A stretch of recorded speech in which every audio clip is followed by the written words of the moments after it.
Hey guys, and welcome to the Rare Slot.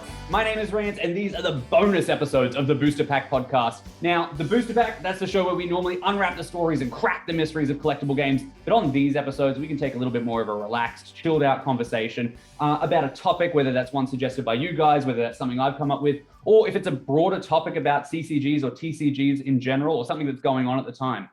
Now, that last one, that's the reason why we're here today, because there is something going on with an old collectible card game that's been out of print for years. That is the Harry Potter trading card game, because we have somebody on today for a little bit of an interview and a little bit of information about what they're doing with that game at the moment. They've actually got a fan player group that is reviving the game through virtual sets and bringing the format of the game back to life. But before we get into interviewing them, which I'm super excited to do, I sort of want to just set the scene a little bit and give you a little bit of a preamble, give you a little background, a little history as to why player groups might do this, why it's important, and why that I think that it needs to continue. So let's do a little history first. So way back 28 years ago, collectible card games hit the market, and since then, hundreds have come out. But as you probably know, very few of them survive the test of time, and most of them end up going out of print, sometimes rather quickly. But just because a manufacturer or a publisher stops caring doesn't mean their player base does. These groups are still passionate about this game, and they get together on places like Discords and fan forums and even Facebook groups. And they start talking about this game that they love, and they wonder what would have happened if they got an extra set or another expansion, or if the game had continued. And eventually somebody comes up with the idea of going, hey, why don't we as a community put together new cards for ourselves? It's absolutely fascinating. And what they do is they form these cards by committee. They respond to the meta that the game had been left in when the old publisher ended up disbanding them. They make brand new elements to the lore or introduce elements if it's a licensed game that hadn't been introduced previously.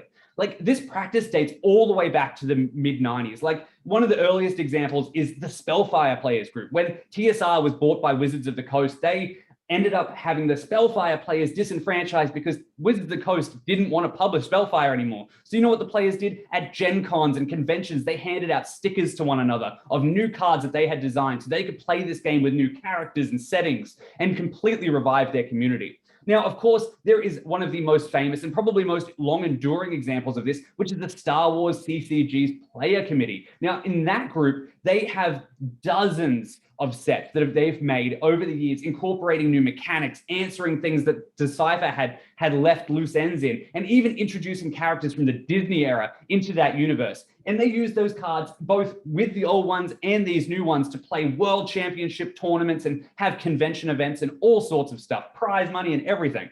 Now, we have somebody, as I said, from the Harry Potter trading card game Revival group today. And I think this is one of the most distinguished of these groups. When they make one of these Revival sets, they are gorgeously crafted. They are meticulously planned. And they even commission brand new drawn art that has never existed for Harry Potter before for some of their cards. You know, they lead play testing, and they release these sets once they're done to their fans and to the fans of the game that end up playing them periodically and online in tournaments, and even in-person tournaments are planned for these cards, mixing them with the old ones and creating an entire new game experience for people who love the Harry Potter trading card game. Now, that brings me to introduce my guest today. We have a key member of the Harry Potter trading card game Revival group, and in fact, he is the lead designer of their latest virtual expansion, Prisoner of Azkaban. Now, I'm delighted to welcome to the Booster Pack somebody I feel like we have a lot in common with our love with collectible games. That is Sammy DiSalvo. Sammy, welcome to the Booster Pack, mate. Hi, thanks for having me. I'm super excited to chat about Harry Potter and chat about the process and everything else that we're doing with our sets and whatnot. And that was a phenomenal introduction on the history of TCGs and people bringing back games and whatnot. That was a great introduction. Well, thank you so much for that. It's something that's, I think, super valuable, because these games are in fact just that. Just because they're no longer supported, they've fallen by the wayside, doesn't mean they can't still be played, still can't be loved. Like, it is absolutely something that I cherish. I love learning these old games. I love cherishing these new games and thinking about it. And the work that you guys do, I think, is valuable for any community to get together. So if anybody's watching this who still loves a collectible card game, go out there, try and make something like that. But anyway, back to the subject at hand, you and the Harry Potter trading card game Revival group. So before we jump into the deep end here with the latest set that I'm so excited to talk about, I want to sort of get a background on you, just let people know who you are. So just tell me about what your relationship with the Revival group is, how you came to be in it, and also I wouldn't mind just hearing just your history with collectible games in general.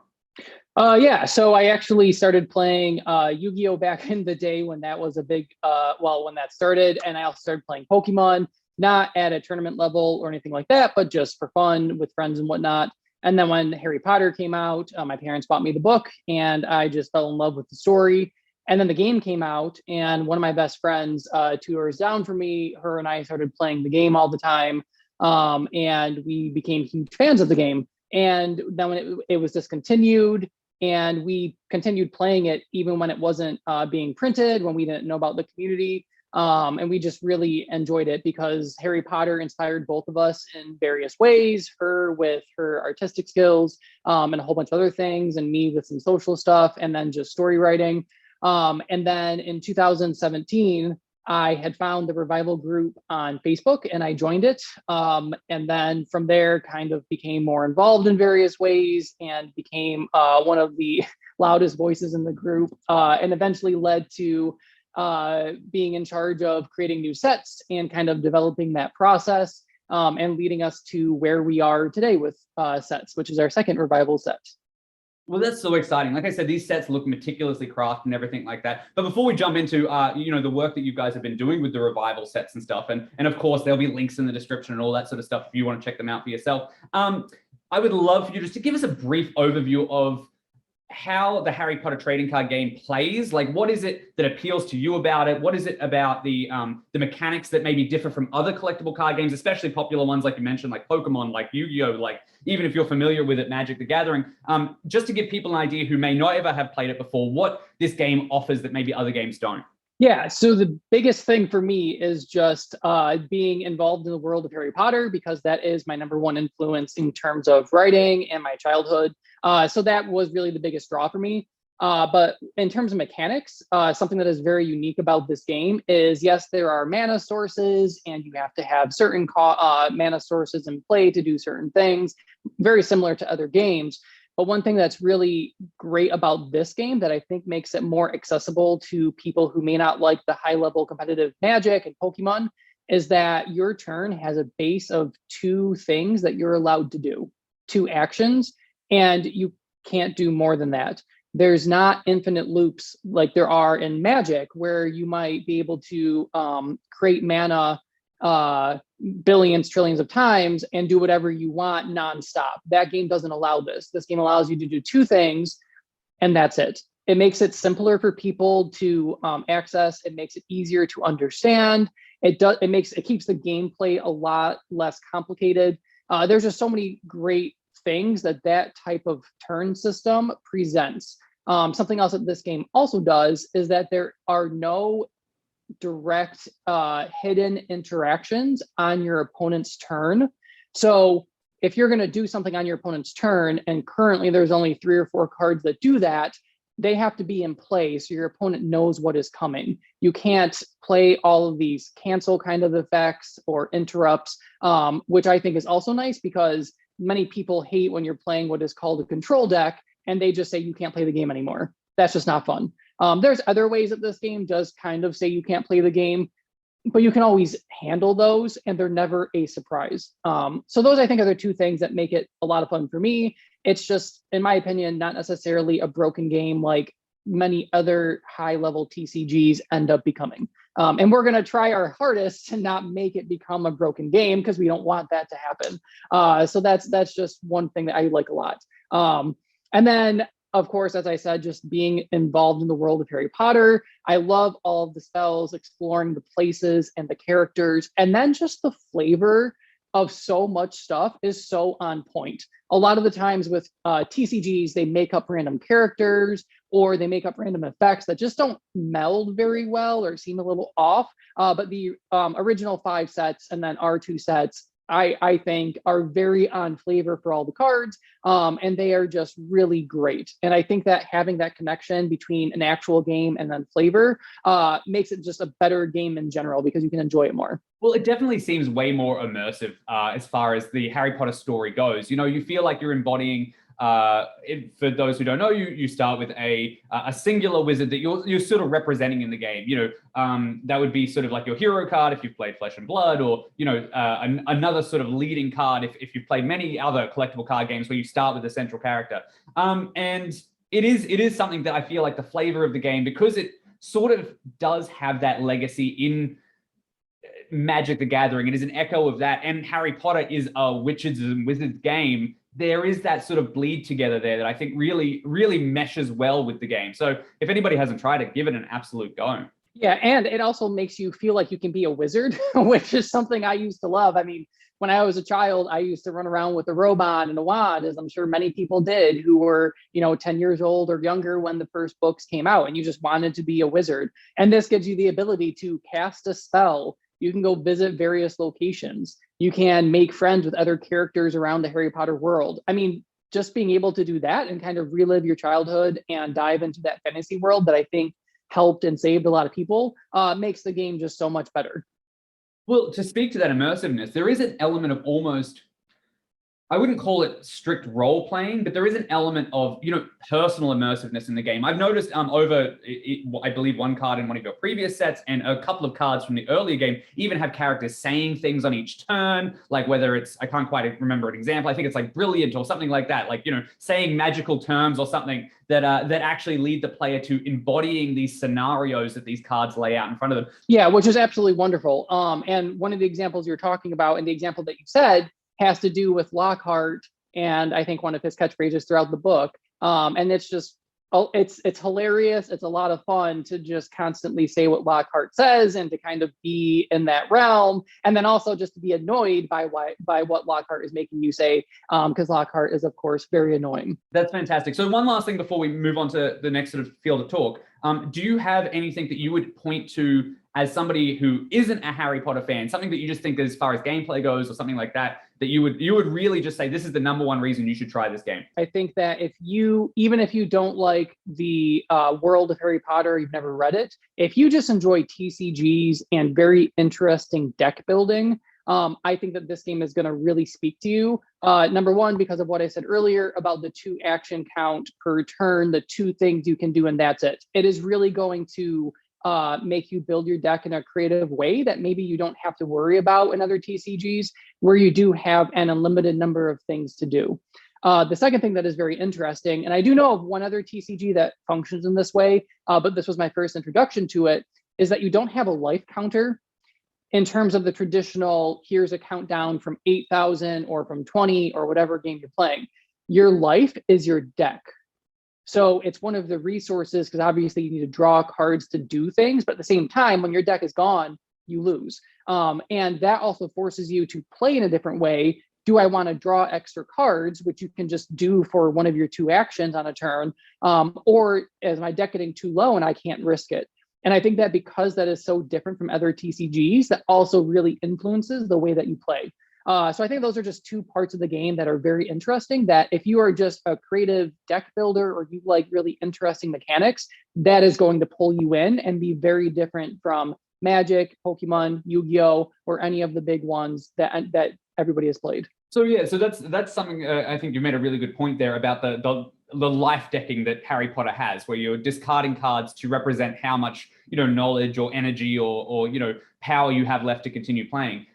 Something you pulled out before was it doesn't have those off-turn interactions like Magic's Instance or Yu-Gi-Oh's a lightning quick play spell effects or whatever. It's been a couple of years since I played that. Same for me. And it also doesn't have those constant like drawing mechanics that will just completely draw a ton of things that Magic's blue color is known for, something that's so valuable in Yu-Gi-Oh as well. It is really not that it's a casual game, but it really does step back from that sort of, as TCG parlance would have us believe, spike sort of style of design, and bring it into that more like you said, deck building Johnny sort of atmosphere. So I do recommend, even if you're not a Harry Potter fan, but you like those other major TCGs and stuff like that, or even like the idea of life decking or trying that out, definitely try and look into this Harry Potter game. Now that sort of brings me to the group itself. Like what is the Harry Potter Revival group? What are its goals? And I guess we've sort of mentioned it, but what's your place in it per se? Yeah, so the goal of the group is just to create an atmosphere and an environment where people can come together and play and relive this game or be introduced to it and make new friends. That's what we really want to do, is just provide that opportunity. And we do that via virtual tournaments. We do it via our Discord, Facebook, and then we also do that via in-person tournaments as well at Gen Con and at PAX Unplugged. So we just really want that to be the focus, making friends and that kind of thing.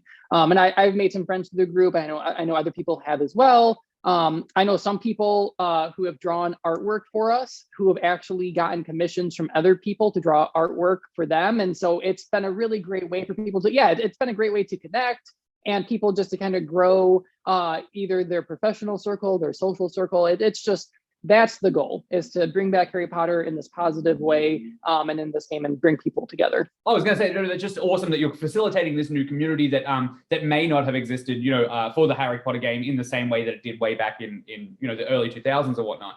And I think it's great that you guys are forging connections, and you mentioned obviously online tournaments and stuff like that, so people can sort of dive in without. Because I guess obviously all the cards are digital, they don't really need to invest any big, large sums of money. All of these cards are, as we said, virtual sets. So it is entirely accessible to somebody brand new. And I assume that you would have people who would volunteer to teach people how to play over online and stuff like that. Oh yeah, our Discord is quite active, especially around release time like it is right now. But we have a separate channel for casual play. And if somebody wants to learn and they post in there are tons of people who just jump in and they say, yeah, I can teach you. We play on these different platforms, Lackey or Untap, and we can teach you the game. We can walk you through it. There's actually somebody, I don't know what exactly his name is. I think Zarthbenn is his YouTube name, and he created a how-to play video of the game that is the best one I have ever seen. And it goes through with great images, great pictures. It walks through everything. He talked to the Revival team to make sure that what he was saying was correct and the order of things was correct. So there's all these resources out there that we've tried to compile that people have just made because they love the game. And so it's very accessible for a new person to play. But if a new person does want to play, I recommend joining the Discord, just because it's difficult to connect over a Facebook group where people focus a little more on like buying and selling than necessarily playing. And then also in our Discord, we have voice channels and whatnot. So if you want to jump on voice with somebody and play with them, it's much easier than if you're typing back and forth or something like that. We also have a side project that is going on. The original 5 sets were printed, back in 2001 to 2003. And we want to make this as accessible to everybody as possible. So we give away everything we make for free. You can download them. They're on these different platforms for free.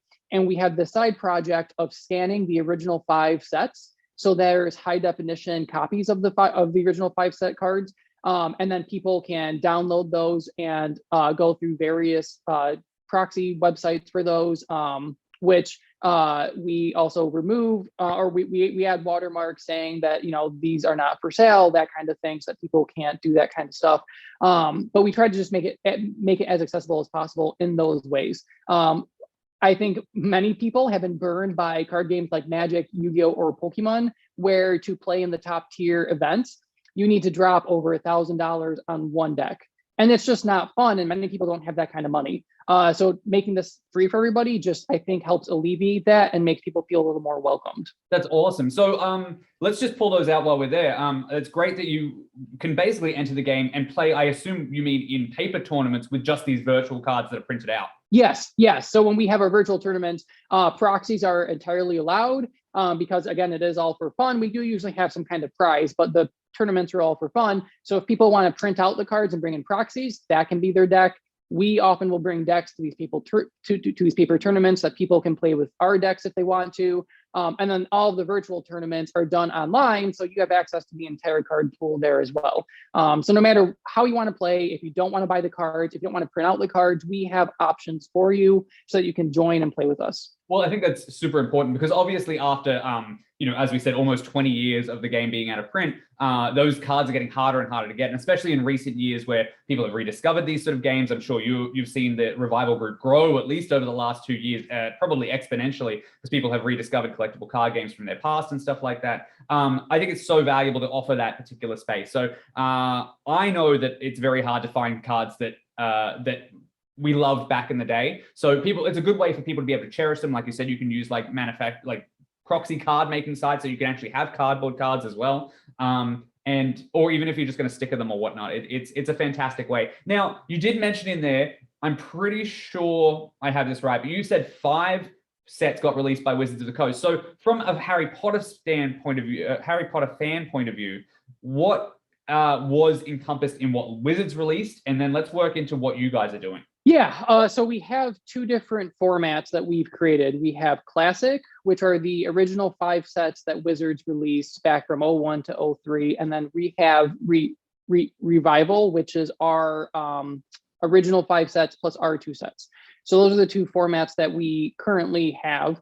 And when Wizards released the first 5 sets, they released 4 sets that were based in book 1, as well as Fantastic Beasts and Where to Find Them and Quidditch Through the Ages, if people know those 2 charity books that J.K. wrote. And then they released 1 set for Chamber of Secrets. And then things happened and the game got discontinued. There were more sets that were created, just never sent to the public. And we've seen some card images of those, or what would be in those sets, I should say. But yeah, so there were 5 original sets. And then we kind of picked up from where they left off in book 2 and tried to fill in the gaps of whatever was missed in book 2. Book 1 was pretty well covered. I don't think there was much that they didn't touch in that. And they did also devote 1 set to Diagon Alley. So that encompasses a lot of those things. And then they devoted 1 set to introducing Quidditch, which became a new lesson type within the game, or a new mana type within the game. And so they kind of devoted 2 of those first 4 sets to those specific things. They had elements of book 1 within them, but they tried to really make these individual things as well. So there was everything, most things that we wanted, except for maybe like Professor Binns and a few random things like that in book 1, or in the first 4 sets. And then we picked up with Heir of Slytherin, which was our first revival set, kind of filling in all the gaps from Chamber of Secrets. There's some stuff that we missed, obviously, that we either just didn't feel was important enough, or we have other plans for, but we tried to really fill in the gaps with that.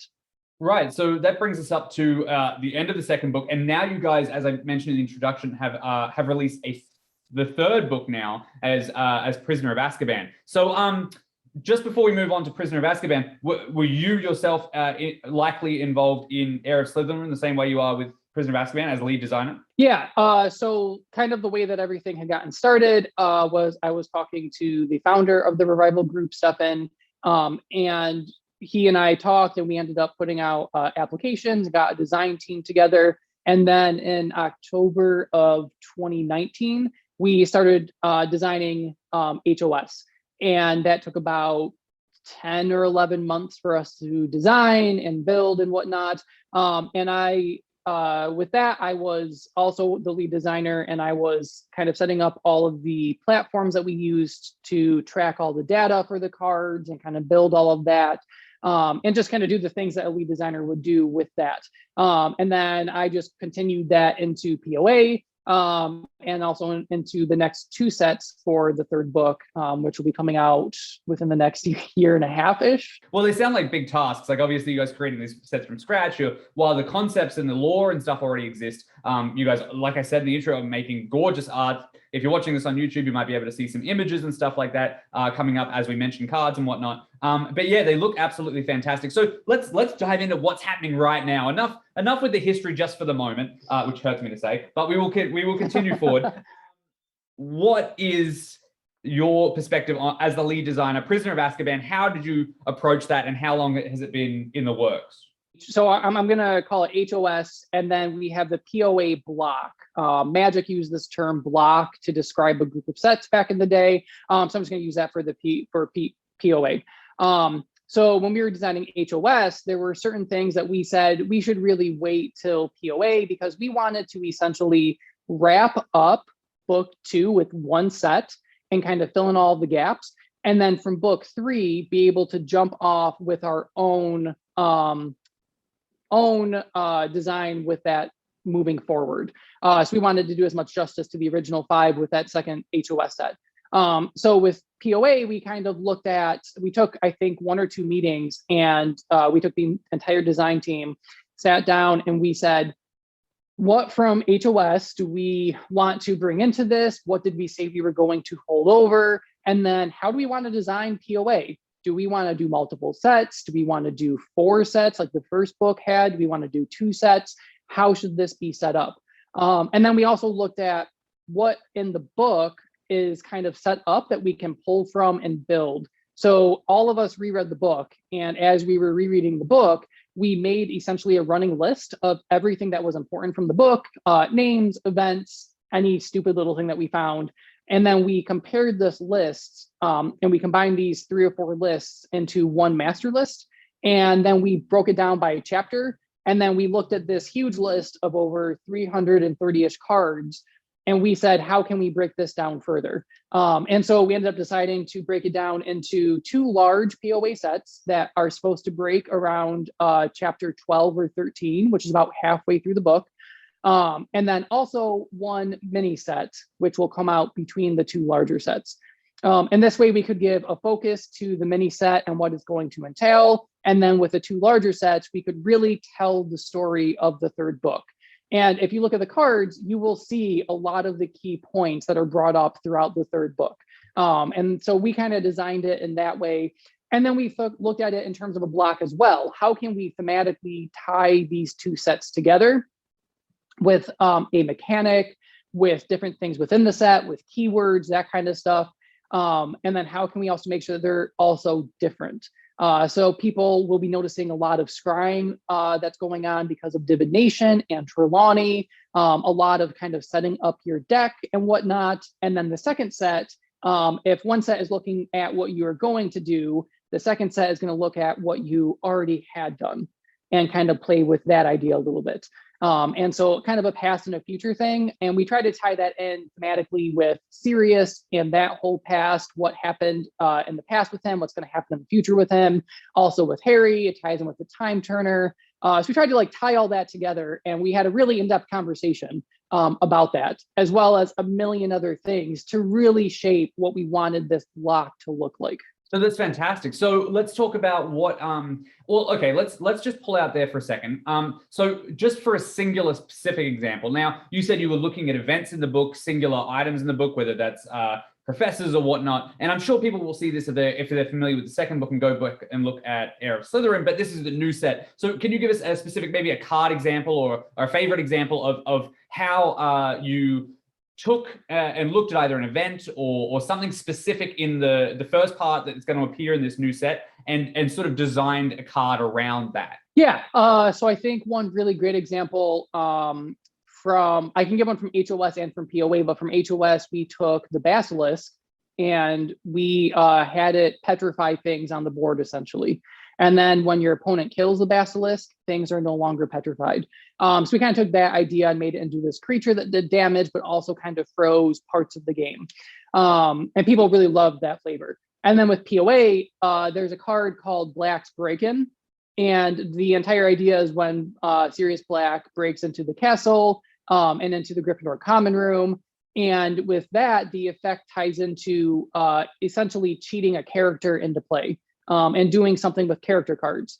And so we try to take that name and then match it, not match it, but come up with an effect that either goes along with the name, might fill in a gap that needs to be filled in somewhere, or sometimes we have an effect and then we work off of that huge list and pull a name. So that's just one example. And then the artwork reflects that as well and reflects Black breaking in and that whole situation. So this is jumping into a little bit more of a design philosophy sort of conversation. I was hoping to have a little bit later, but you bring it up here, so I'll call it out. So before you mentioned scrying because of divination. Now, just to unpack that a little bit, scrying is a term in Magic the Gathering where you will look at the top card of your deck and you can choose basically if that you want that to be the next card you draw, or if you want to put it on the bottom of your deck and maybe draw something else altogether, because that's basically looking into the future. So you said that you're tying that to divination, which is something like Professor Trelawney, like obviously Harry Potter fans and stuff will be well and truly familiar with. Are you pulling this sort of flavorful language in the way that ties to mechanics from other games that you've experienced before in that case? In certain ways. So our design team, many of us come from a Magic background. Many of us also played Yu-Gi-Oh back in the day. So we have ideas of kind of what those games did, what worked well, what was just an awful decision. And we try to take the things that worked really well, and maybe adjust them in some ways. This is really the only mechanic that we've really taken from another game, but most games have something where you look at the top of your deck and you decide top or bottom. So this is really the only mechanic I think that you're going to see in this set that really borrows from Magic or anything else. We don't want this game to just become a copy and paste of another game. We do want this to remain unique. So while there may be instances where something seems familiar to another game, it's not going to just use that as part of this game. And then something else is there's no keywords in terms of scry or surveil or anything like that. A piece of feedback that we received before HOS was people like the game because there's not over 100 keywords to have to memorize. So we are avoiding that, and so we just write it out. But there's really only that scrying thing, which is something that comes up over and over again that people are going to see. But even that is spelled out for people too. Well, I mean, that's fantastic. Obviously, it makes it incredibly accessible. You don't have to learn, like you said, these multiple terms. But I think that this brings up a more important part about game design in general. I think it is important to use that gameplay resonance for things like Magic the Gathering. Things that if you want to express something through flavor and they have, or in a card like Magic has done before, a lot of people are familiar with Magic, and Magic has informed so many other games. So things in Magic, like whether, learning is equivalent of drawing a card, that's an important thing to tie in just for the gameplay language of how collectible card games work, right? Obviously, you're going to spell it out in your own way, but it is a real way to knock down a barrier for a person coming into the game in a new way. And I think that it shouldn't be something that should be criticized. It's actually something that is actually quite a strong tool to use when designing a game like this. Yeah, and keywords do a ton with games. I mean, if you look at Magic, they were just talking about a card that should have had or could have had the surveil keyword. But when you introduce those keywords, they make the game simpler for people in terms of this keyword does the specific thing, etc.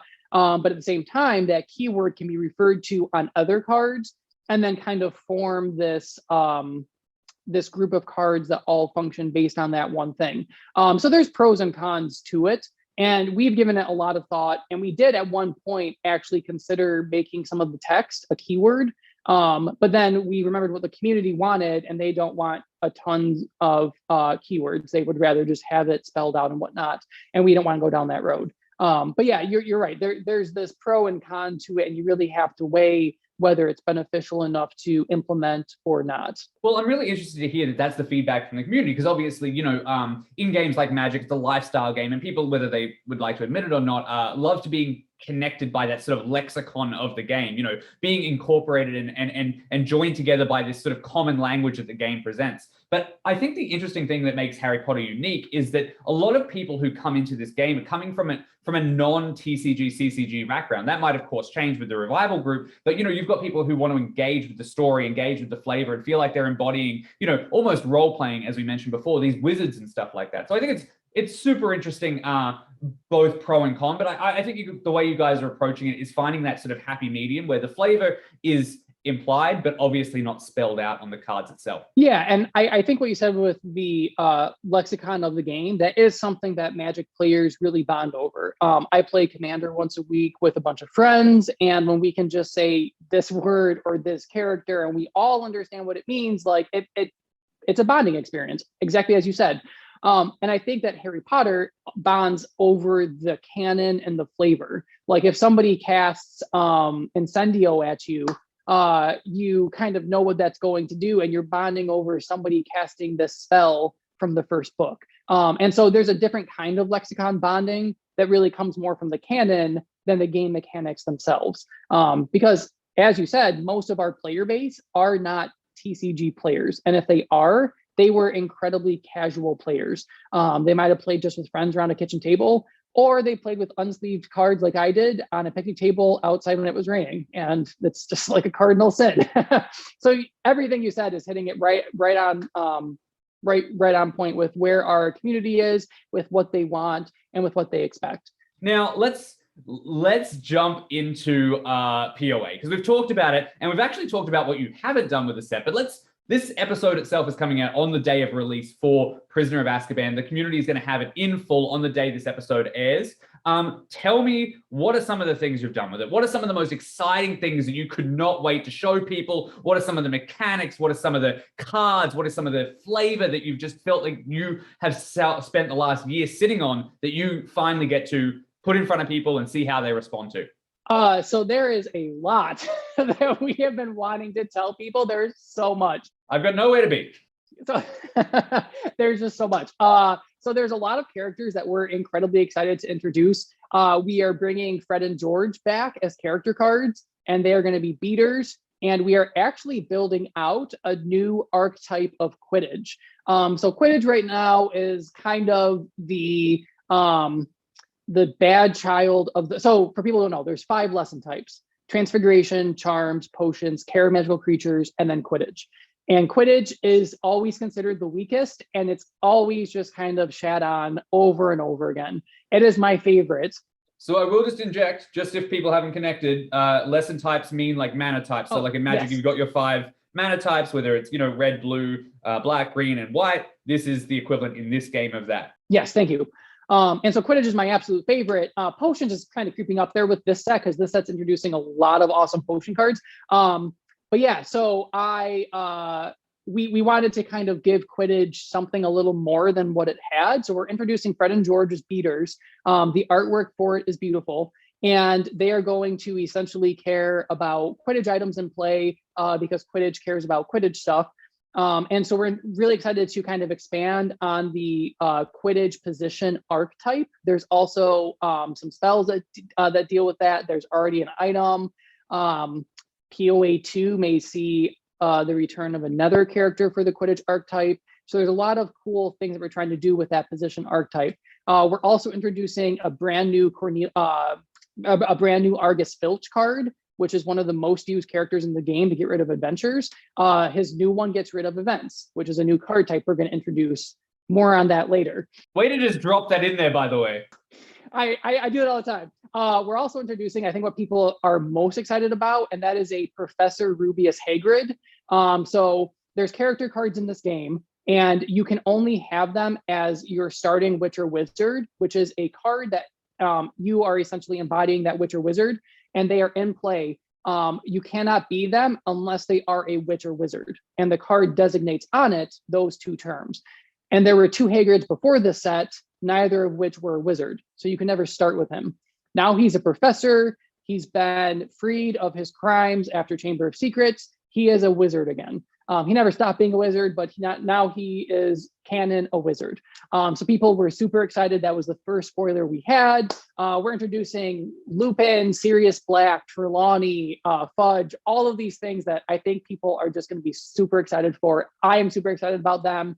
And we tried to introduce some starting characters that could replace some of the meta characters that are currently out there, because there are go-to like 5 or 6 starting characters, and we wanted to give people different options. So we tried to push some of the starters a little bit, and hopefully we did enough to make them competitive in that way. So characters are super exciting, and then there's just tons of creatures, tons of items and whatnot. You're going to get a Boggart, which I think was spoiled a couple days ago. You get Buckbeak, which is going to be really exciting. Hermes is going to be in the set, so you get another owl for the owl fans out there. That's going to be super fun. We are introducing our first meld of 2 card types. So we introduced a creature item. So there are 9 different card types in the game, and no cards overlap those 2 card types. But the Monster Book of Monsters is an item and a creature. So we are introducing that, which is going to be some new design space that we're exploring, and I think people will love. There's a lot of cool items. We introduced the Firebolt was a Friday spoiler with beautiful artwork on it. Other really cool items. There's passwords coming back. Passwords were this really janky gimmick where there were 3 passwords in one of the original sets. You played them face down, and your opponent had to guess a random one. If they're correct, nothing happens. If they're wrong, bad things happen. We are introducing 4 new passwords that kind of all relate, as well as the knight that watches the Gryffindor portrait while the fat lady runs away. A list of, so like we're introducing the password, so many things we're trying to bring back and kind of introduce in new and fun ways that I think people will really, really like. And then we also tried to do some stuff where we called back to some previous cards. So there was a card back in, I think either Chamber of Secrets or Adventures at Hogwarts that was Slytherin Steals. We introduced Gryffindor Steals. And we're going to try to make callbacks like that quite often to bridge the gap between revival sets and classic sets, and then just to bring back those fun things. We're introducing a lot of new keywords, including a dark keyword. We're introducing a keyword for all the different creatures out there. We're expanding the house keywords a little bit. We're expanding the Quidditch position keywords a little bit. We introduced Ministry with Fudge. So we're introducing some stuff to set up later, and then introducing other stuff that is building on previous things. So I'm just really excited about so much of this. It definitely sounds like it. I mean, I love hearing about this enthusiasm about it. And it almost sounds like with the words like foreshadowing and stuff like that, you almost sound like you're writing the story again from scratch. I love that. Now, just to call out that there, just to make a differentiation between maybe what people expect from the word keyword and what is actually present in this game is keyword is, as we discussed before, there isn't any keyword actions like there is in Magic, whether it's keyword Death Touch or Lifelink or something that means a word. Keywords are essentially subtypes. So there's card types in both games, and for whatever reason, Harry Potter calls their card types keywords. So when I say keywords, I'm just referring to that keyword that just, as you said, gives you a callback ability. Last one before we move on to the next question, we are also introducing a brand new spider card. We introduced Aragog in the last set, and people love the spider kind of tribe, but we're introducing a new spider to hopefully try to round that out a little bit. So that's gonna be really exciting as well. I do love that. And that sort of actually does bleed into where I wanted to go next, because you're sort of talking about all these elements from the story, but obviously, you know, you've used words like foreshadowing and stuff like that. You sound like you've constrained yourself. Like you didn't mention the time turner. You didn't mention anything that's at the very end. Dementors, you didn't really mention much at the, like all that sort of comes at the end of the third book. So tell me, if you're a fan of Harry Potter, what part of the book can you expect to see in the set called Prisoner of Azkaban? So you're going to see a lot of Trelawney's class. There are some Quidditch cards, because this is really the last book where Quidditch is huge. It kind of gets big again in book 5 and 6, but book 4 has very little Quidditch other than the World Cup. So a lot of Trelawney's class. You're going to see a lot of stuff with the Grim, Sirius Black doing his stuff all over the place. You're going to see a lot of stuff before they get to Hogwarts, like stuff eavesdropping on the Weasleys is one card, as well as the Weasleys going on vacation to Egypt. You're going to see some of that stuff. You're going to see Aunt Marge on a spell card being blown up with beautiful art by one of the fan favorite artists. You're going to see also a lot of just random things that they do around Hogwarts all the time, leading up to before have the halfway point of the book. You're not going to see Hogsmeade in this set other than just one card, and that's at the Three Broomsticks, which we spoiled a couple of days ago. Other than that, Hogsmeade is not in this set. So if you're expecting Zonkos or the One-Eyed Witch Hump statue or any of those things, you're going to have to wait for that to come out. That's I'm sure very exciting to hear for some people, but also very frustrating, because I'm sure people love that sort of stuff in that story. Now, you do bring up an interesting point here. Now, in game design philosophy, there is, in trading card games, this thing called bottom up and top down. So I'm pretty sure you'd be familiar with it, but just for anybody who doesn't, bottom up design means the mechanics come first and then flavor is affixed to the card.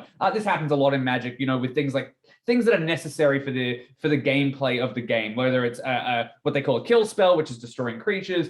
There's also things like top down, which is hey, we'll take the title first and make something cool, craft something cool around it. Like, debatably, things like Lightning Bolt, which is a thing that just strikes something for 3 damage, is a top-down spell because it's just like, hey, look, what would a Lightning Bolt do? It would hurt you. Great example of that. A lot of early Magic is top-down, How do you approach a thing where you really have to stick to the lore that people expect? How do you approach top-down and bottom-up? Obviously, you mentioned there is a lot of top-down design where you've taken something and you've looked at it and carefully crafted it, like the Basilisk you mentioned earlier. How do you find something that the meta needs and incorporate that into a theme that already exists in Harry Potter's lore?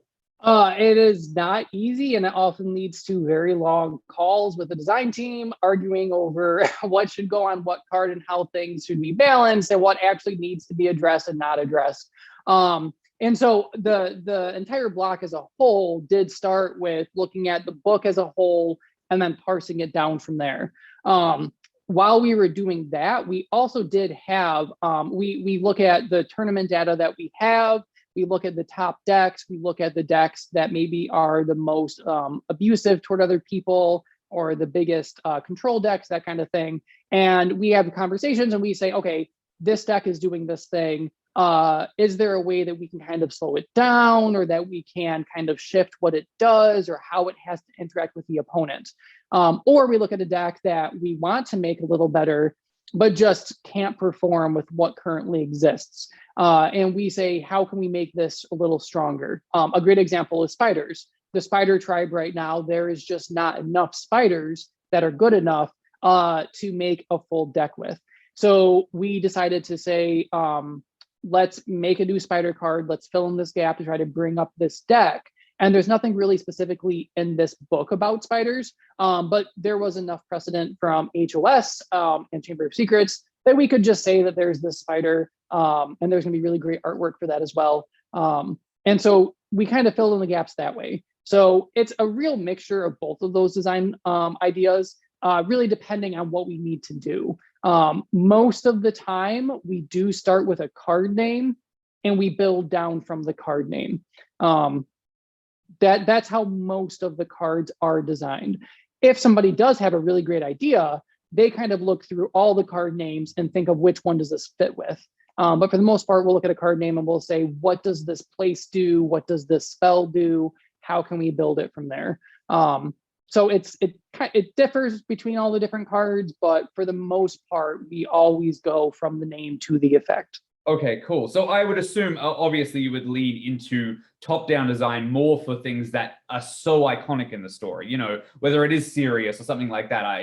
The stronger something is in the story, it is obviously going to play into it. But you mentioned a card before, 3 Broomsticks. Obviously, that could almost represent anything that the design space pretty much needs. So yeah, I mean, it's just fascinating in philosophy of IP-driven design that you can find these same spaces that we have in games like Magic the Gathering, games like Pokemon, where they almost have free license to sort of create what they need for the game when they need it.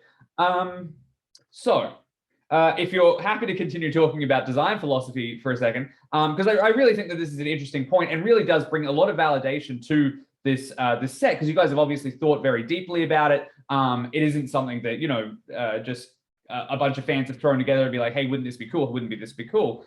It's something that you guys have obviously meditated on. You've torn it apart. You've thought about how you're going to introduce it into the gameplay environment and into the way that the fans engage with the game. I will jump back to what I want to talk about right now, because I think this is a good part to talk about play testing. So how do you guys assure that the community, once they get these cards, aren't going to be disappointed by the fact that, there's even less starting characters that are viable now. There's even less strategy and stuff like that. How do you ensure that there's nothing that, in the parlance, again, of TCGs and CCGs, that is broken, so to speak? Like, tell me about the process that you guys go through as a design team.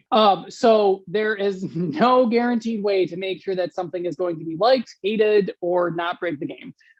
We do try to look at the existing games, like Magic is a big one, and we look at what has broken the game. What are bad design decisions in any of the TCGs ever created? What has just not worked? how can we avoid that or do it differently in a more balanced way? So when we're designing card effects, we usually keep that in mind. And then in terms of playtesting, so our design team has 5 to 6 people on it, and we are all very different types of players. We all have different backgrounds and whatnot. And some of us are very aggressive and want to push effects where they do become broken. And then some of us tend to be very conservative and want to underpower cards. And I tend to fall on that realm of things. So things seem underpowered just because I was advocating too much. And so we try to, with these extremely different design perspectives, we usually land somewhere in the middle that is a really balanced card. And then we go through playtesting with each other. We go through playtesting in a vacuum of specific cards with the entire set. We build cards into the top decks that we see in the tournaments, and we replace a card. So for like Black's Break, and like I mentioned earlier, we'll throw that into a character deck, which already runs the color that it is. And we will see if it improves the deck, does it hinder the deck? And we'll play it against a deck that, number one, would do really well against that type of deck, and then another deck that would do really poor against it, and test them in different ways like that. Provide feedback, and then we'll have like a 4-hour call where we discuss this and we balance it, we adjust things, and then we try again. Sometimes we hit the nail on the head and we don't have to really test play more than a couple of times, and the card is really balanced, it works really well, it's not going to break anything. So it kind of varies. We also try to sometimes design some cards to be more cube cards. So if you like a sealed environment where you're drafting, there are some cards that fit well into there. Not a ton, but there are some that do fit into there. And then we design most cards to work in a larger format, which is what everybody usually plays. Although we try to do a little bit of both. But it is definitely a lot of play testing that has to go into it. And then a lot of considering how the game was designed and built in the first place. It was built 20 years ago when TCGs in general were worded very differently. And so we have actually started to create a color wheel of sorts, which is essentially take the 5 colors of the game. How do they relate? What do they have in common? What do they have that are opposites of each other? And we tried with HOS and POA to really lean on that color wheel and try to strengthen it. And we try not to go out of that, because if you start breaking a color wheel, that's often when things start to get broken in terms of a card effect, mainly because colors are doing things that they shouldn't be doing. And then how do you balance something that has never done something before? It just is this very difficult place. So we do a lot of that stuff. We have conversations about that quite often. So again, just to call out there, obviously when you're referring to color type, you're talking about the lesson types that are in the game. You know, the ones we mentioned before. Sorry, yes. Each one of those had sort of a card type in the game already, from my understanding. Like, you know, potions lent into locations, or Quidditch obviously lent into match type cards, and all that. And spells was, I guess, Charms. Transfiguration. Yep. Obviously, care for magical creatures was creatures. So all this sort of stuff was, there was threads of this, but you guys are solidifying it in that sort of way that other card games do, where certain resources will lean into other things, whether that's card draw or, you know, creature destruction or whatever. We're trying to. The game had a lot of holes in it, just things that necessarily weren't filled out in the way that they should have been, or just weren't as black and white. So we're trying to fill in those gaps. I think we're doing a decent job with it. We're also trying to stick, we have ideas for where we want to go, what we want to do. And I think thinking out in the long term is helping us to design better card effects, because we know we might want to do this kind of thing in the future. If we create this effect now, are we going to have to worry about what it's going to do in the future when we release this card, or this idea, whatever it happens to be? So we're trying to look in this distant kind of thing, as well as in the vacuum of the 05 plus R2 sets, a bunch of different things like that. That brings me to my next point. Actually, there is something I want to pull out that you mentioned there very, very briefly. You mentioned cube drafting, which again, I'll define some terms for people who might not be familiar. Cube drafting is essentially simulating what would be like a booster draft with a sealed, not a sealed pool, but a pool of cards that is prepared before players sit down, where they look at their cards that they are dealt with in almost like a booster pack, a mock booster pack, and they draw one, pass it on and stuff like that. You guys sound like you're incorporating these sort of new revival sets to be played that way. Do you want to talk to me a little bit about what decisions go into that? Obviously, this sort of is an interesting space because you have a revival set where everything exists, but you are designating rarity to certain cards so that they are able to be drafted in a way that is equivalent to those from the previous set. It's very complicated and a very interesting issue. Do you just want to sort of touch on how you've built Prisoner of Azkaban and subsequently any sets after that, and of course Heir of Slytherin for this sort of limited environment? Yeah, so all of the cards are not going to transition well into a cube situation, mainly because that's just not viable to have all of those cards do that. We sometimes create a card effect, and we think this is not necessarily going to be super powerful in a 60 card constructed normal play for various reasons, either because it's not fast enough for the meta, it doesn't tie into a meta deck, but then we think to ourselves, is there a way that we can maybe alter this effect, or it would fit well into a limited environment where maybe people decide, I'm not going to put any of the meta cards in there, I'm just going to put these other cards in there. And so some of the cards just end up falling into that realm, either by accident or by a tweak of the design and then on purpose. And there's only one or two of us on the design team who play cube often, so we can't design cards all the time that are going to fit into that realm, but we do try once in a while.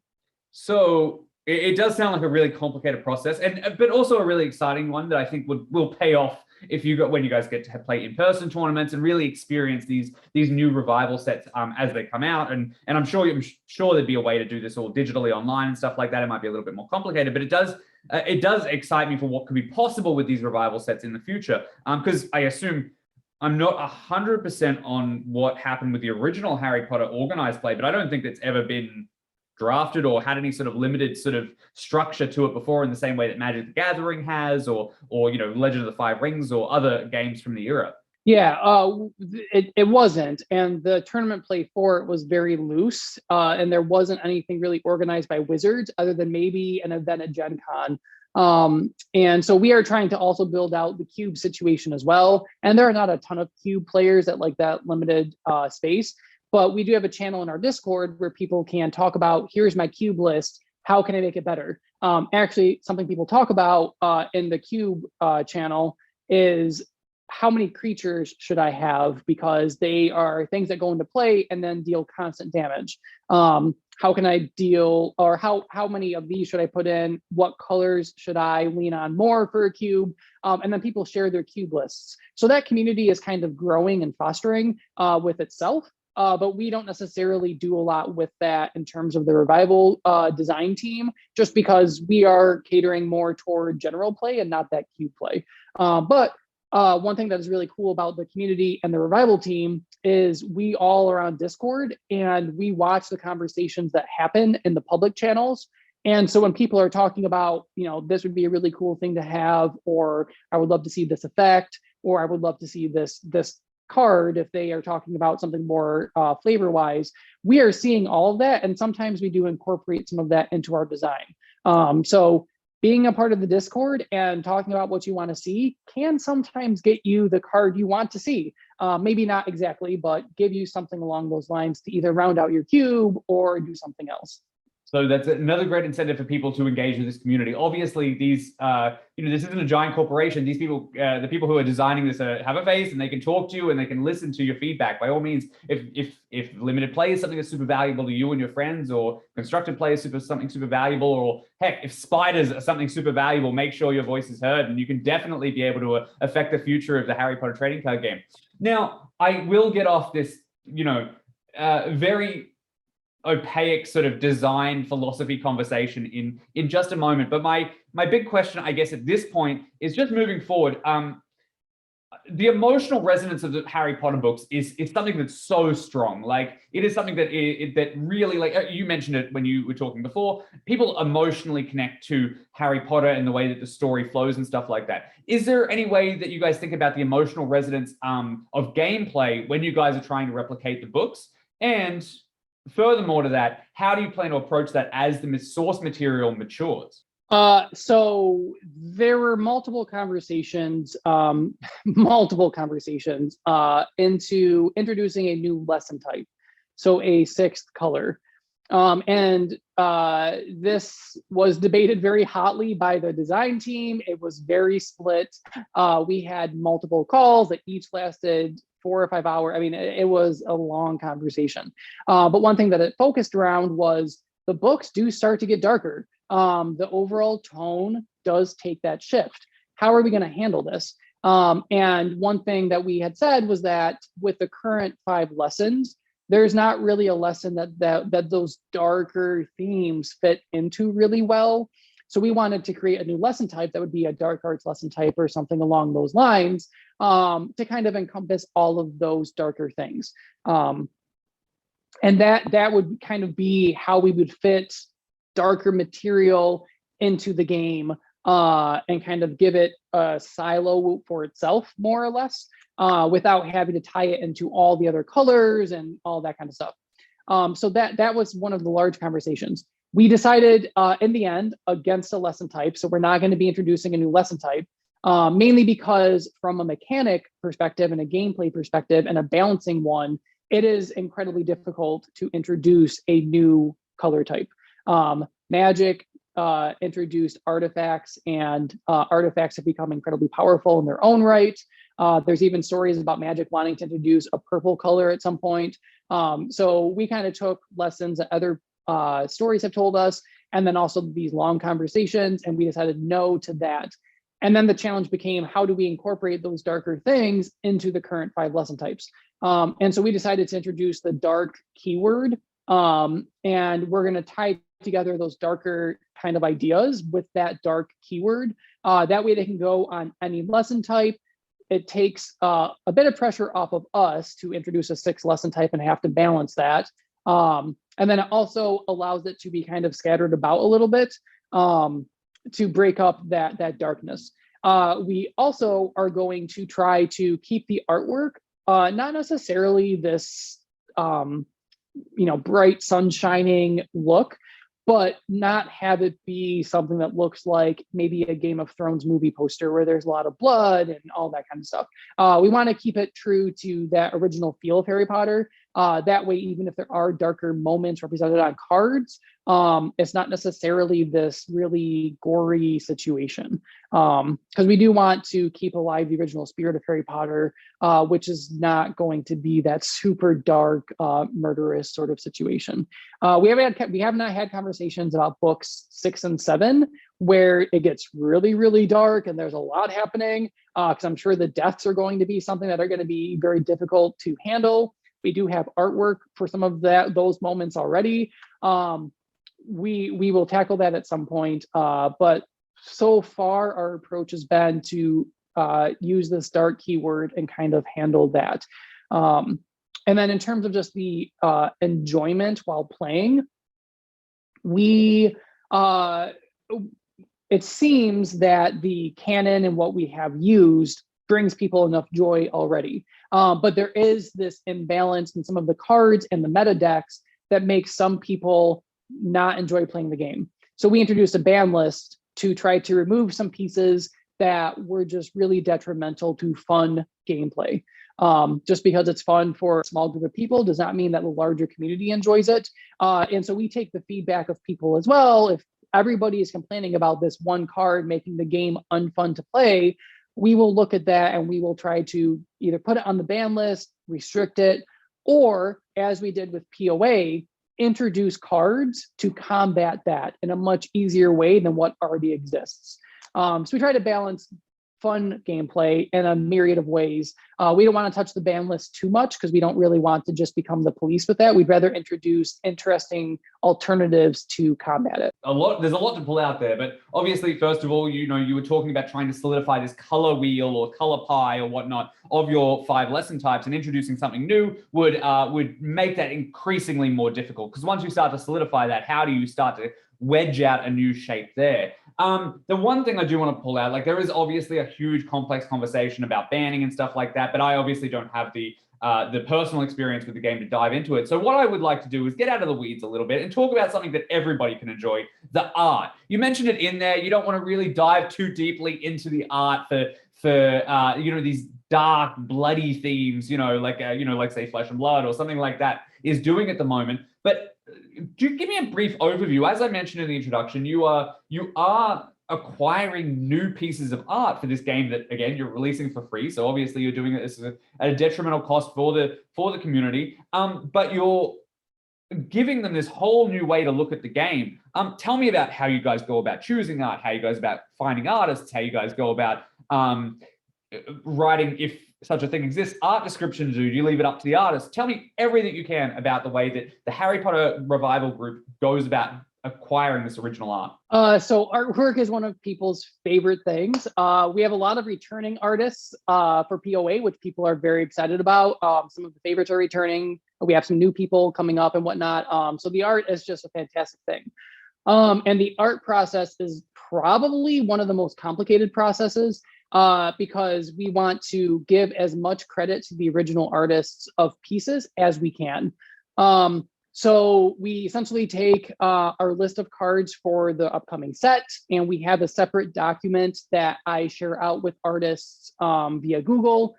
And if they want to take on a particular card title, they are told the card title, the lesson type, and then the type of card, because they need to fit the artwork into a particular card frame.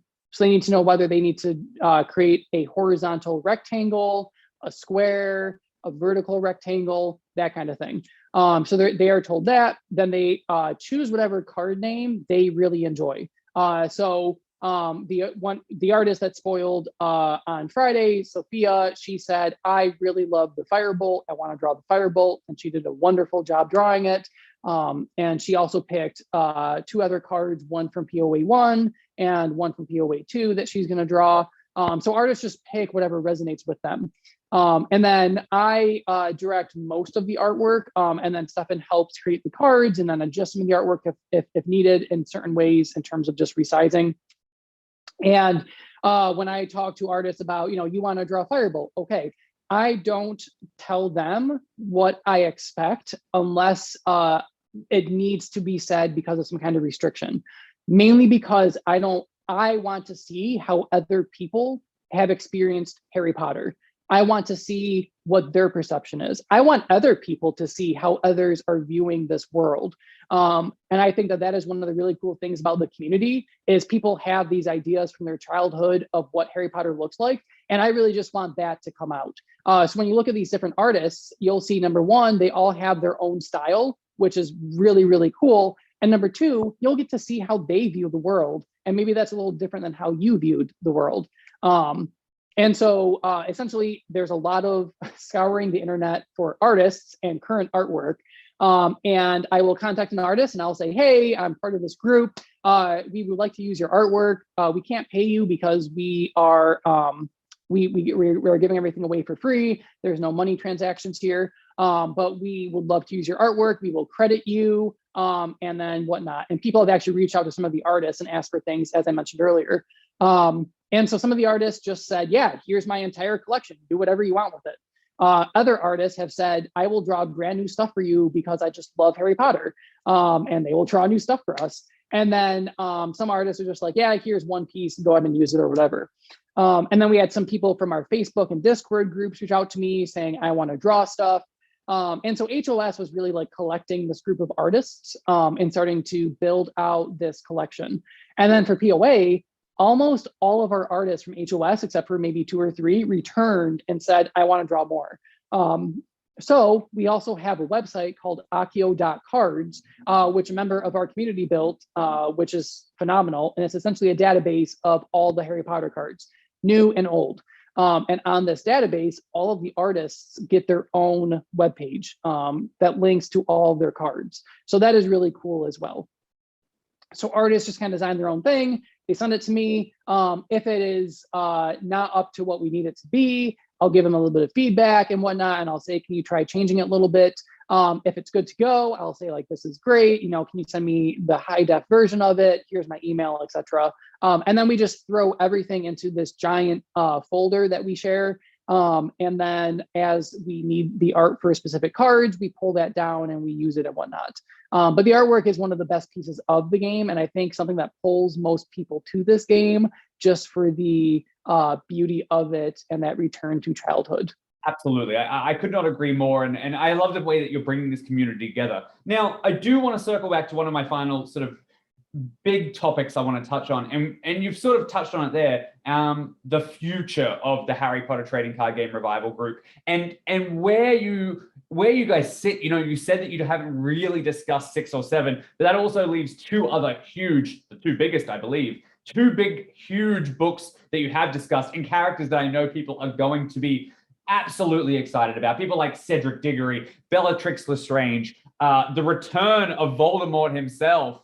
Tell us about what people can start getting excited for. I know it's a long way off and potentially years in the future, but just tease us with whatever you can about what you guys have started to shape. Like, have you started to decide that there's going to be archetypes that characters are going to fit into, or how do you guys approach this from a design standpoint? So yeah, we've had some of these discussions while designing cards. We want to take, there's so much content that we need to fit into these sets. The first book covered 4 sets. For us to do 4 sets, that's probably going to be a 4 or 5 year endeavor. So if we did that for every single book, it would just be enormous, way too much. So we are trying to break this up into smaller sets in different ways. So as I mentioned earlier, one thing we're doing with POA is we're going to have 2 larger sets bookending a mini set.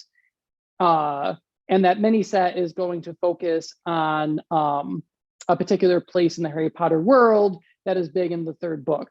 And so we are trying to do these mini sets to essentially pull cards out of the main sets so that we can really fill those main sets with the larger points from the books. And then these mini sets will handle more specific areas of the books. We've talked about different mini set ideas to kind of help to balance this. One of them is the upcoming set that will be the next set that's released. That I'm not going to say like the name of or anything. One of them, I would love to do a founders set and talk about the original founders and talk about like the building of Hogwarts. And these mini sets would be between like 15 and 25-ish cards. So super small sets. Everything has a theme that ties it together. And that is kind of be how we want to approach the next couple of books to break down and make it more accessible and then be able to actually release more content than waiting 2 or 3 years between if we did a 300 card set. There are a lot of highlights that people have talked about. Again, in the Discord channel, somebody was talking about wanting more dragon cards. And we said there are no dragons in this set. But there are very obviously dragons in the 4th book. So there are things that are coming that I think people can see that are going to be coming that we've talked about, like, yeah, we want to really help this archetype that exists, but canon wise, it's not the time. It just does not work. And we can force it, obviously, like we can just interject whatever card we want and we can just make up stuff. And if we want to do that, that's fine. But we want to stay as true to the books as possible and not just do that in random places. Another thing that we want to do with mini sets, and we're actually starting a second design team. So if people are interested in joining that design team, the application is on our Discord and on our Facebook page. And it'll be linked in the description. Yes. So the second design team, we also want to do what we're kind of tentatively calling like a lost magic set. and they would be numbered just like 1 through 5 or whatever we end up doing. And anything that doesn't fit into the main sets that we maybe just kind of leave off on purpose or that we forgot about would fall into this lost magic set that would be a collection of everything that we can't really handle in the main sets. And then the second design team would kind of build that out and work on that. So we kind of have some structural ideas for how we want to handle all of this content because there is so much content. And we want to bring in fantastic beats and where to find them in terms of the book, not the movie yet, and build out a mini set for that. We want to build out a mini set for Quidditch and really give it its fair shot in the game, and a bunch of other mini set ideas as well, a Nocturne Alley set and whatnot. So we have these ideas, we have these breakdowns kind of figured out. Specific cards, we know that we want to expand specific keywords in larger ways. You're going to see a huge expansion in POA of the Quidditch positions. That will be expanded upon inside POA 2, and then Goblet of Fire 1, most likely. Then there's other like keywords that are very popular keywords that people use in decks without giving away too much that we want to expand on as well. And we have thought like, this character goes here, no questions asked. This character goes here, no questions asked. So we have these ideas. We have separate spreadsheets with all this information kind of laid out, all these ideas to return to. So there's been conversations about all of that and how to build all of that in. So I love that because it does, I'm not 100% familiar with it, but it does sort of remind me of, and correct me if I'm wrong, but the original Wizards sort of design of Harry Potter trading card game. It does remind me of elements of that because they had, like you said, there was the Quidditch Through the Ages set and there was the Mystical Beasts book that they drew stuff on and sort of hacked together these sort of like adventures in Gryffindor and Quidditch, whatever the Quidditch set was called. All those things were sort of built into these smaller sets, while the base set, which I guess you could really consider the base set for book 1, and of course Chamber of Secrets, were sort of like these big sort of compassing, big changes. But there was these small little in-between sets that really gave the meta a lot, and it really helped sort of support the main story of these other 2 sets as well. Yeah, and that's very close to what we're doing. But we also want to make them much smaller than those. I think they were 80 cards each of those smaller sets that Wizards did. We want to make it even smaller than that. Just number one, so it's easier to release them and whatnot, and that they just take certain small instances, but they don't necessarily stand alone as a full 90 card or 100 card set. But something very similar to that idea is what we want to do, yes. Well, that's fantastic because it really gives the design team that ability to sort of, again, because you're not really locked down into anything, especially in those Lost Magic sets, to sort of respond to what the meta is doing, or if there's anything that's really giving you trouble, to sort of avoid doing the thing that we were talking about before, whereas policing or banning specific cards, you can respond to them. Exactly, which is also part of the idea behind it. And we want to make sure that we're fostering as fun of a game as possible. So we do need to tackle everything that you just said, and these mini sets are going to do exactly that, hopefully. Isn't that the way with game design? Now, there is something I do want to really hit on before I sort of move into the last phase of our interview here. And that is something that you mentioned way back at the beginning of the episode. And I wasn't going to let you get away without really sort of diving deep into it. Again, this is coming out on the day of release, but can you break down what events are, what went into the mindset of that, and just unpack the entire experience of creating an entire new card type for Harry Potter and how that fits into the game? Yeah, so it is tied very closely with the new lesson type discussion that we had. Both of these discussions happened multiple times for very long hours each. They often overlapped. And there were different ideas of, rather than a new lesson type, is there a way that we could do a new card type that might encompass these other darker themes that we want to put into the lesson type? Should we just not do anything and just keep it exactly as is? Should we introduce both? So these discussions happened at the same time over and over again. And so eventually came to a point where we decided the new lesson type was just not going to happen for all the reasons I mentioned. And then the new card type, there were certain names of cards that really only fit really well on an adventure. And then we would have been creating 20 adventures. Which we don't want to flood the adventure market in that kind of way. That's also not one of our favorite kinds of cards to design. We do design them, but we wanted to do something a little different. And then there were certain effects, and there was one particular effect, which is on, I forgot what the card name is right now, but essentially it lets you prevent damage every turn, up to 2 damage. And then after you hit 12 damage, it's 12 years in Azkaban. After you hit 12 damage, it starts providing 2 power or lessons or whatever instead of preventing this damage. And there's not really a card that has this effect that kind of turns on and off like that. And it doesn't really fit well on an item or on a spell because spells don't stay in play. It feels weird on an adventure because adventures don't really do it. So there just wasn't a good spot for that effect. And then after that effect, there were even more effects where we're like, this just doesn't feel like it fits on the current card types well. So it turned into this conversation of, do we just ditch these effects entirely? Do we change these card names entirely? How do we handle this? And then there were 2 of us who advocated very strongly, myself being one of them, for a new card type, mainly because we wanted to introduce something new to the game, and also as a way to free up the design space and be able to essentially put whatever we wanted to on it in terms of how the effect functioned, what it looked like, all that kind of stuff.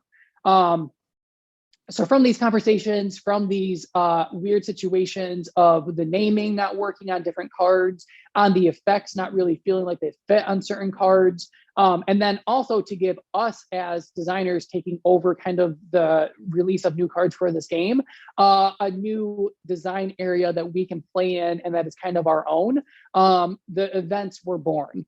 And at first we weren't sure what they were going to be called. I actually think that the name was initially just called an event because we didn't know what to call it at the time. And we workshopped a bunch of names. And at the end of the day, event just stuck because it just worked the best. And it kind of just fit really well into like the idea of Harry Potter and like events happen and whatnot. So it just worked really well. And so that was kind of born. And there was some apprehension, like, how do we do this? How do we balance this and whatnot? And we've seen mistakes from other card games where they introduce a new card type or whatever, and there's not enough answers to it. One of the infamous examples recently is Snow was reintroduced into Standard. In Magic the Gathering. Yes, sorry. There was one card that stopped it. And it didn't even stop it. It just made lands enter tapped or something. So it just kind of slowed it down. So we've like seen stuff like that where we said, all right, we're going to introduce this new card type. The onus is on us to make sure that we're not going to, number one, overpower this, and number two, that we're going to provide enough ways to answer this so that it doesn't turn into this situation where everybody plays them and there's no way to get rid of them. So we introduced, I believe it was 3 colored cards in different colors to deal with them. And then we introduced a colorless character, which is the new Filch character, so that any deck can handle these. And it's a very cheap way to get rid of them. After he's in play, you just use an action and you get rid of the event. So we did multiple things like that to try to really balance this new type to make sure that it was accessible to people. We tried to write the explanation of it fairly simply so that players could access it very easily. And then we are also, you'll notice on some of the cards, particularly Bogart and Sirius Black, introducing this new, I don't want to call it a mechanic necessarily, but this new design space of caring about the number of card types. And by introducing a 9th card type, we were able to essentially give both of those cards a little more breathing room for their effects to really flourish.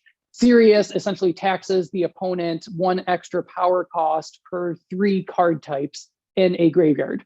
So by introducing the 9th one, he can now have a little more breathing room. He was going to be every 2 rather than every 3. So it just opens up so many different spaces. It resolves a lot of issues that we were having. And it just introduces a new thing to the game that I think is going to introduce a new fun way to play that I think people will really, really like.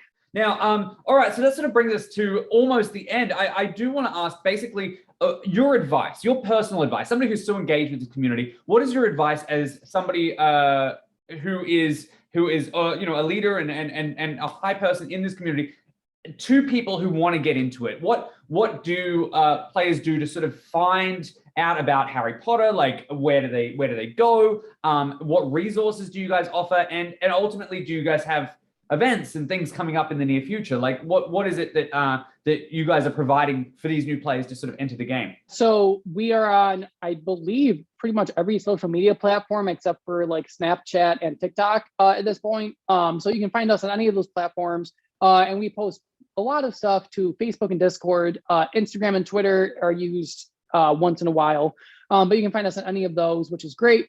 We also will, usually we've hosted events at Gen Con every single year, and Gen Con didn't happen the past 2 years because of the pandemic and whatnot, but we plan to be back in 2022 as long as the situation is safe and whatnot. So we are at Gen Con every year, PAX Unplugged in Philadelphia every year we plan to be at. And then we had our first virtual tournament back in May, and it went really, really well. We had over 30 people who played in it worldwide.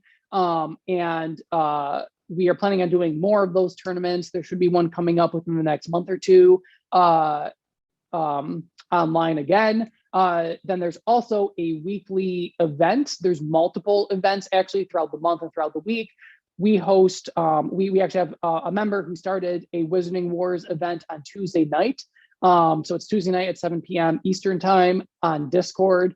There's also one hosted by somebody from Europe, which I believe is 7 o'clock once a month on a Wednesday, British time. Then there's other content creators who host their own events at Mountain Time, and they usually do stuff via webcam as opposed to virtual like we do over like Untapped or Lackey.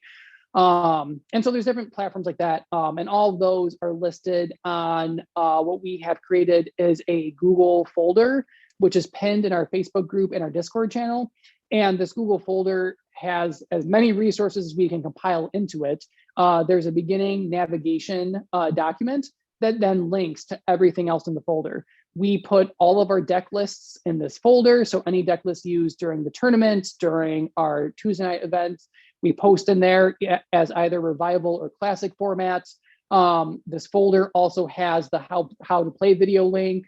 It just has a ton of useful links for people, as well as links to all the content creators that we know about. So if people want to watch them, they can see that, and a whole bunch of other useful links as well. That's fantastic. It sounds like there's so much to, even to a new player or somebody who is completely uninitiated in the game itself, but just loves Harry Potter, or even vice versa, somebody who loves games but doesn't even care about Harry Potter. It sounds like there's so many avenues to go down and so many ways to engage with the game: casual, competitive, basic, just even content creators you mentioned. So what I'm going to do is I'm going to make sure there is as many links as I can find in the description for these episodes. Whether you're watching on YouTube, whether you're listening to the podcast, you'll be able to find tons of the resources that the Harry Potter Trading Card Game Revival group is offering to you, and jump down it. Like it is a game I played years ago, and I loved it. And it's definitely in these recent years, watching these new sets come out, I could gotta be honest, my enthusiasm is at literally an all-time high, and I was a pretty big Harry Potter kid. So that's about it for another episode of the Rare Slot Booster Pack episode. Thank you so much for joining me, and thank you from you, Sammy. No, thank you so much. I appreciate this so much. This was a lot of fun. It was a ton of fun, and I loved hearing about some of the design philosophy going into it. Like I said, this is more than just a couple of people making cards for their group. This is thought about, executed, just like probably even more so some collectible card games that are on the market nowadays. So thank you so much for joining us. Be sure to check out the Harry Potter Revival group, whether it's on Discord, Facebook, or any other links that you can find. And even if it just takes, jump on Accio cards. It's like a Scryfall or an Index or a Pokedex for all the cards, and just look through them, just see if it's your sort of thing, because it really does embody that sort of Harry Potter era that we really didn't get much long of, which was just like what the books promised us. Like we were soon given the movies and everything like that, but this game is basically this safe haven for everything the books offer that maybe the movies didn't give us. So thank you so much for joining us. Again, it has been another episode of the Booster Pack, and until next time, keep shuffling. And there you have it, another bonus episode of the Booster Pack, the Rare Slot. Thank you so much for joining us, and thank you so much to Sammy for joining us for that entire episode and telling us those amazing, insightful stories into what goes into making a Harry Potter Trading Card Game Revival set. I mean, if you weren't convinced that they have got the best gameplay philosophies in mind and are looking out for the players of the game, I mean, I don't know what to tell you. I can't convince you any more than what we just saw, because I've been convinced that they are actually making probably what is one of the smartest designed revival virtual sets that I have seen in a long time. Now, with all that said, check the links in the description below. Even if it's something so simple to jump onto Accio cards and just flick through what Wizards made available and what they've made available. You can find a full set list there. You can just find like the arts for the cards. If you like Harry Potter in any way, that's probably a great place to start. But even if you like trading card games just in general, but don't care for Harry Potter, this is probably a great place to start as well. And then start exploring other things like, the lists that we've mentioned in the episode about how to get started with tournaments, and join the Facebook or the Discord. That's probably the best way to contact the community and sort of be involved. Obviously, they want to greet more people. Even though this game is 20 years old, they want to continue to let it grow. It has been absolutely fantastic. So other than that, I would just like to add that I have been Rands, and I absolutely appreciated you joining me. And of course, as you would probably know if you've been watching these episodes, I can be found on social media. You can direct message me on Facebook or Twitter. That's facebook.com/CCG History or twitter.com/CCG History, or even follow me on either of those. That always helps. Of course, you can subscribe to the YouTube channel or the podcast, wherever you're listening to this or watching this. And another thing that's really helpful as well is check it out, because we've got a new survey available about the episodes. So if you want to give any feedback, whether that's more games you want to hear about, whether that's specific conversations you want to hear about, whether it's just like comb my hair differently, let me know in that feedback survey. Or if there's a question there you don't have an answer to, just leave it blank and send it on anyway. I would love to see what you think about the show. And I should probably mention as well, we also have something more long form you can reach out on. If you want to tell me your stories from the Harry Potter trading card game, or even games you want to hear about, or any other feedback you have, and you'd be more comfortable sending an email, please do so, because you can find me via theboosterpack@CCG History. And of course, that'll be linked in the description as well. So that's about it. I am totally excited to bring you our next episode, which is actually back to the regular Booster Pack episodes with game designer James Ernest. I am very excited for that episode, and we talk about a ton of exciting stuff. So until then, I've said it once, and I will inevitably say it again a second time for the episode. Keep shuffling.